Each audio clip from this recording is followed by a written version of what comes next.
In this training video, I'm going to teach you how to search for high equity leads. So obviously having equity is always a good thing. We're going to select a location, and then what are you looking for? We're going to find the high equity. Now, this is everything. So if there's a property in this location that has high equity, if you ever want to see exactly, what does that mean? We define it as having at least 50% equity. So that's a big deal, especially when you're wholesaling, you're rehabbing, even doing some creative financing strategies. You want to have that equity. Now, this is owner occupied and absentee owner. This is everything outside of bank owned, investors, and vacant land. So when I hit done, I can then search. Now, obviously, there's going to be a lot of properties here. Now, the very first thing I would recommend as an investor, unless you're going for owner occupied, is you're going to want to stack this to say absentee owner. Okay, and even if I just apply just that one filter, you're going to see that number drop dramatically. Okay, so depending on the type of investor that you are and the types of properties, I'm just going to use single family as an example. You can go in and set minimum estimated values. Maybe you're that investor that goes from, let's say 200 to 700,000. Now we defaulted the equity amount to 50. Feel free to go change that.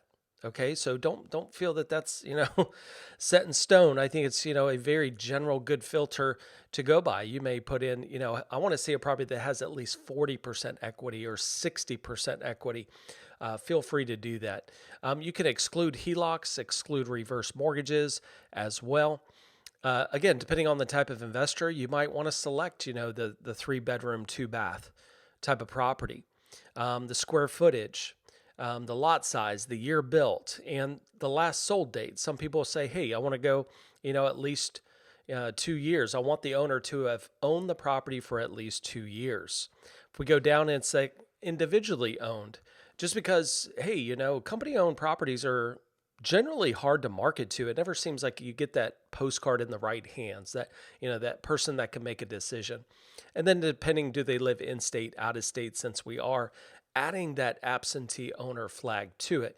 Now, if I go to apply these filters, you see that number drop down to 88. Okay, so we're really kind of fine tuning it.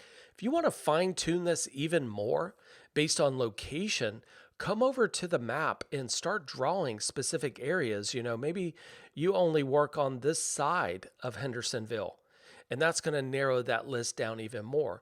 Or maybe you're that person that says, hey, I need to be in a specific school zone.